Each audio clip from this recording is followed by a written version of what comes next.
Do do do do do do do do. Doctor Who's back! Yay! Cheer, Josh. Yay! Doctor Who. Well, it's called season 10. It's not really season 10, is it? It's like season 39, season 40, something like that. Anyway, it's Peter Capaldi's third season as the Doctor, and it's the first episode after a very long wait. And this episode is called The Pilot. I'll tell you what I really liked about this episode is the fact that the Doctor's been grounded for like 50 years. So he's been in hiding, he's been chilling out as a university lecturer, teaching people quantum physics for 50 years.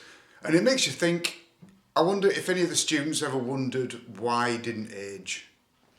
You know? But then again, he could just wipe all their memories, or, you know, maybe the TARDIS is kind of giving out some kind of mind-altering, you know, laser beam or something like that. Now, this new season introduces us to a character called Bill, who is kind of that typical character of, you know, like a lost soul searching for something. She's a bit lonely. She works at the university. She serves chips. We discover that her mum died when she was young, and she's living with her foster mother, who's kind of a bit dull, you know, typical working class kind of woman. Don't really care about stuff. Well, does care about her foster daughter, but, you know, it's just all a bit, you know, whatever. Anyway, so, cut long story short, Bill comes into contact with a girl who she finds attractive, and there's something to do with this puddle, which we eventually find out is the leftovers of some spacecraft that came to Earth. And inside the puddle is a consciousness, and this consciousness has taken over the form of this girl who Bill fancies, and Bill herself kind of gets kind of caught in this moment between her and the puddle, and an adventure ensues through time and space. Personally, I really enjoyed this episode. Did you enjoy this episode, Josh? Yeah. I thought it was a really good episode. I think what I liked about the episode the most was there wasn't like a big bad villain. It was a character piece of an episode.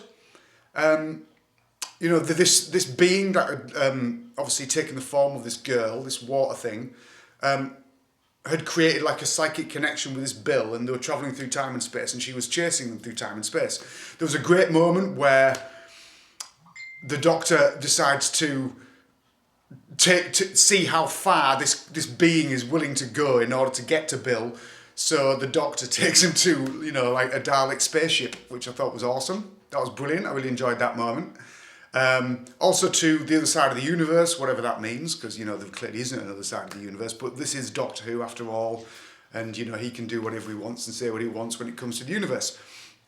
And it turns up there as well. So we now know that no matter where you go, at whatever time, this being will follow Bill. But like I say, it was more like a psychological connection between Bill and this species, this sentient being, and that was the ultimate goal of the episode, and it was all about letting go of this bond that was created between Bill and this sentient species. But that wasn't really the great thing about this episode. What this episode really did, especially for me, and I'm sure Josh will totally agree with me as well, is that this episode was all about Old Man Doctor. At the university, we see his office, and in his office, in like the pen holder on his desk, he's got all his sonic screwdrivers from going back to, John Pertwee's sonic screwdriver was there, and Tom Baker's sonic screwdriver was there, Peter Davidson's sonic screwdriver was there. Patrick Troughton, did Patrick Troughton have a sonic screwdriver? I know he had a flute. But he may have had a sonic screwdriver. So we've got all these sonic screwdrivers in the pen holder. There's a photograph of River Song on the desk, and there's a photograph of his granddaughter, I can't remember her name, I think she's called Susan from the William Hartnell days. There's a photograph of her on there, and it just seemed really kind of nostalgic, and I really enjoyed that. There's even a bit, because Matt Lucas is in it again, he's back in it. He's like an android, he's like a robot. Yeah, he's got, because in he got his head taken off in the Christmas. last year's Christmas. Yeah, in last year's Christmas episode. And he got his body's mostly a It's just bits and bobs. Yeah, there is that moment where something falls off him, doesn't it, at the beginning of the episode, like a spark plug or something.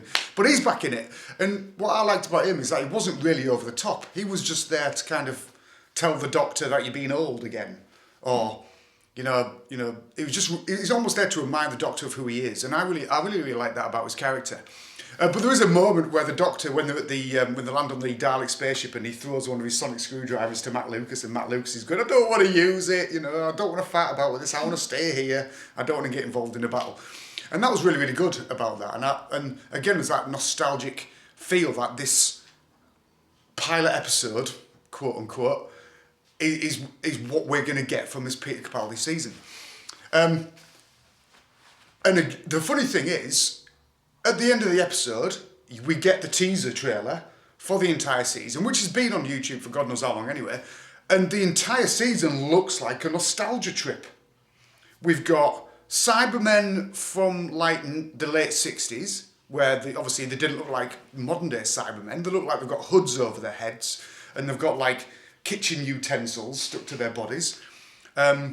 Missy's back in it, but not only is Missy in it, but John Sim is in it as the Master.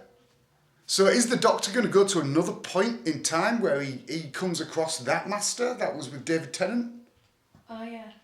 But he's also got Missy as the Master. Obviously, we've got the Cybermen. Is he going to... Are we going to... There's also...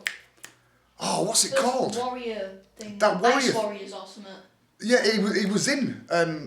was he in the last season of Matt Smith? Yeah, he was. And he wears like a big body armour kind of thing. But he's a lizard inside, isn't he? He's like a lizard, but he goes inside a piece of body armour. There's that... if you know what that alien's called, please put it in the comments, or I don't know, just shout at me for being so stupid and having a terrible memory.